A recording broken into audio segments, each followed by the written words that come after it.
Ladies and gentlemen, welcome to Nightmare. Today I'm showing you the Hyper Assassin build, the most lethal assassin in all of solo level. Using blade, stealth, and speed, everyone will be left colder than ice. They won't just die, they'll rise again. Bent to your will is pawns of destruction. Death is not the end, but a chance for recruitment. What was once the enemy is now a weapon, ready to be unleashed on all the chapters. The Hyper Assassin erases enemies before they realize they're even dead. This assassin build has the foundation of maximizing its damage per second as fast as possible. What makes this assassin type truly broken isn't just damage, but momentum. Every kill feeds the next, and every shadow extrication is a multiplier of pressure against threats to your HP. This build is a long-term play, designed for a player to put in at least 100 hours of gameplay before reaching a playstyle suitable for optimization. In the Assassin's domain, I got to this level by grinding in dungeons. As a general rule of thumb, I would not increase the difficulty level by a star until it took me approximately 1 minute to clear away a dungeon, at least from level 1 to a level 24 dungeon. After reaching level 24 dungeons, I increased the clearing time to a bare minimum of 5 minutes between that set level of 24 and a level 38 dungeon, before adding another star to raise the difficulty level. I was at least 10 to 12 levels above the dungeon level, where killing monsters and bosses became easier, not to mention even surpassing the set timer of difficulty progression many times over to validate the player's capacity to both deal and evade damages. Playing this type will be difficult and tedious, with an extraordinary payoff that will come later on the more that you grind and become comfortable in this playstyle. Leveling up the player will make things easier. Note that early game assassin gameplay is not about terminating bosses, it's about building the foundation for later burst dominance. At first, the early game assassin can feel fragile, underpowered, and cooldown dependent. However, with enough repetition, the critical hit rate will start to feel and become more consistent. The skill usage in early phases should be to use burst skills conservatively, not spam everything instantly, and to learn enemy patterns. This combination will make you a force of nature and better than any other class. If you want to put rocket boosters on your assassin, boss pattern recognition allows you to engage safely when attacking and to disengage before the boss counterattack lands. Furthermore, every boss in the game follows a set of telegraphed animations, pauses, and visual cues. Reading all this in real time tells you what's coming next. Pattern recognition synchronizes perfectly with the assassin's call loop. Hit, disengage, and reposition. You got it. Do not stop the attack when the boss is down. If you like standing still and trading hits, this build is not for you due to zero investment in the vitality stat. It is vulnerable to any strike, therefore, minimal movements will only get the character killed extremely fast. The Hyper Assassin automates death by moving fast, next to taking no damage whatsoever. Furthermore, if you rely on healing through mistakes like a tank, instead of avoiding them like an assassin, this build will punish you and you will have very little progress. Let me be clear, this build is not for everyone. Taking face-to-face damage or letting the game play by itself violates the gameplay mode. This build rewards timing, movement, and precision. In the right hands, there is no struggle in the player's endgame. In the wrong hands, you won't last. If you invest in vitality, the result is a character that neither deals enough damage or survives effectively. In other words, trying to turn an assassin into a tank won't create balance, but inefficiency. This build is not ideal for players who prefer a relaxed game. The Hyper Assassin demands constant attention, quick reactions, and understanding of boss mechanics. Therefore, trying to play this build as a tank will be a never-ending disadvantage, forcing the playstyle to come to a constant halt. The tank rewards the durability and the ability to withstand incoming attacks via damage absorption. The Hyper Assassin is a complete opposite. Remember, this build doesn't survive by taking hits, it survives by never being there when the hit lands in the first place. And that's when you get free choice, because when you win, we win. Once the player has reached a certain level where the game is starting to become easier, the time has come to explore new heights of difficulty, allowing you to navigate to new areas, unlocking new opportunities, revealing new pathways that have never been traveled, all for the single purpose to make you the ultimate weapon. The only way forward is by pushing through to the unknown into new rooms that hold the most dangerous bosses. Igris is the perfect place to give your hotkeys and fingers a serious workout, improving your reaction time and button pushes.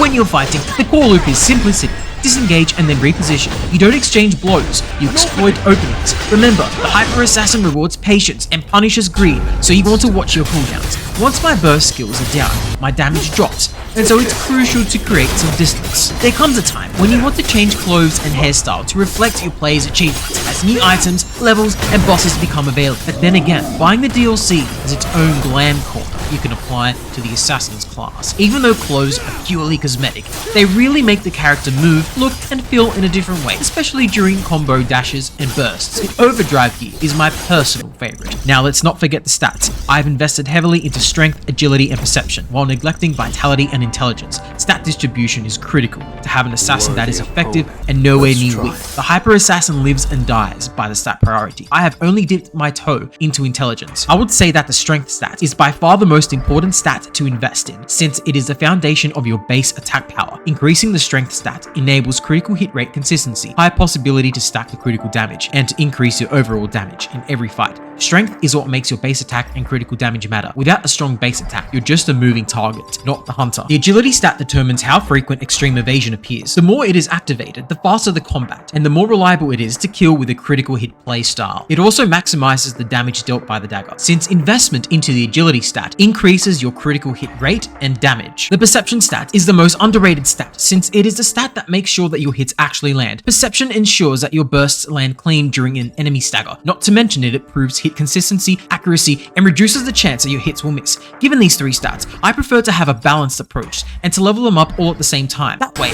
my character is balanced in the assassin's class. This will assist in both dealing and deflecting damage. It won't matter if the enemy is levels above you. The stats you have will reveal the NPC's weakness, making them available for exploitation. The primary weapon of choice is the upgraded Kasaka's Venom Fang. This weapon is tailor-made for an assassin playstyle. It combines fast, precise strikes with a powerful poison effect. When you equip it, you deal very significant damage during short burst windows while continuing to pressure NPCs even after disengaging. Crafting this weapon after it has been upgraded improves the potency of the poison and increases the base attack. The poison effect ensures that even when you're out of melee range, the enemy continues to take damage. This makes every fight much more impactful, next to the increasing strength, agility, and perceptions to level up along with the Kasaka's Venom Fang. I also carry the upgraded Knight Killer as a secondary weapon. This dagger hits hard immediately and is incredibly effective against knights or golem type NPCs. The damage spike is enormous when using hotkeys associated with equipping the Knight Killer. By having this weapon, it extends the burst window duration. Unlocking the Knight Killer amplifies the movement of dashes, strong attacks, and quick attacks. This is the time when your playstyle will start to look more fluid, sequentially using both daggers, and you are a hyper assassin. Even though my character is in the high 50s, there's still so much room for upgrading and improving the dagger. As you gain exposure to more bosses, the more you will want to upgrade the dagger and increase its base damage and critical hit damage. I tend to consume health potions only when it is absolutely necessary, such as when I'm on the brink of death. I usually drink 3 at a time, and that replenishes my health to near full HP. Exploring every nook and cranny in dungeons is a crucial aspect to enhancing your potion crafting skill. It is a part of the game that will cost you dearly in the latter stages of the game, should it be neglected. So always ensure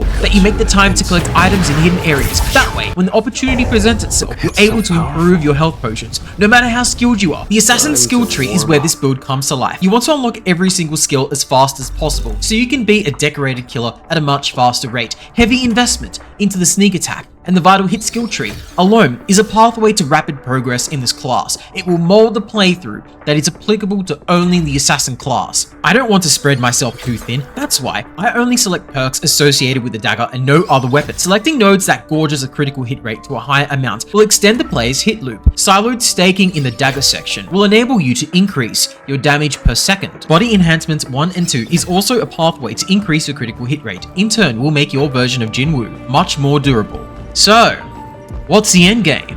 Continue to grow my kill count and to put the playstyle on the hyper scale.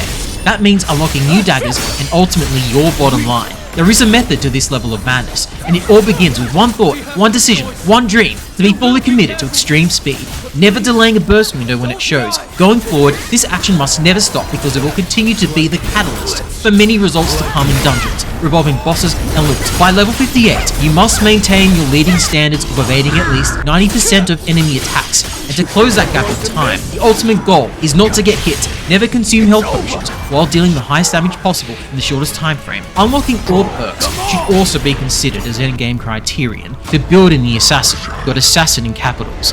Now just to validate that, this build is the most effective in versing a boss compared to any other class. It's faster, it's better, it's stronger, it evades damage, it's harder to kill. It's actually a lot like Steam in a lot of ways. Your cooldown cycles seamlessly next to every engagement calculated for maximum impact. You see, it's kind of like a showman, full of colourful devastation. In the upper levels, your ability to execute matters more, since enemies will become more difficult. Alternating between all skill sets is essential to minimize damage taken. Using basic skill sets A and B, along with the QTE skills, combo attacks, chain smash, and the ultimate skill are the necessary attributes to play at a high level. The more you level up, the more you can manipulate the NPC's movements. The Hyper Assassin isn't the easiest path, but it is the most rewarding. Master the patterns, perfect your timing, and you won't just defeat bosses, you'll dismantle them. Thank you very much for watching the video. I hope you all enjoyed it. I'm working on a lot of things for the channel. I have a channel update video coming very soon, along with some new content. If you liked the video, share and subscribe.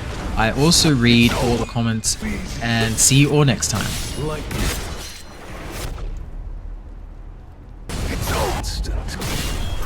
Cut you in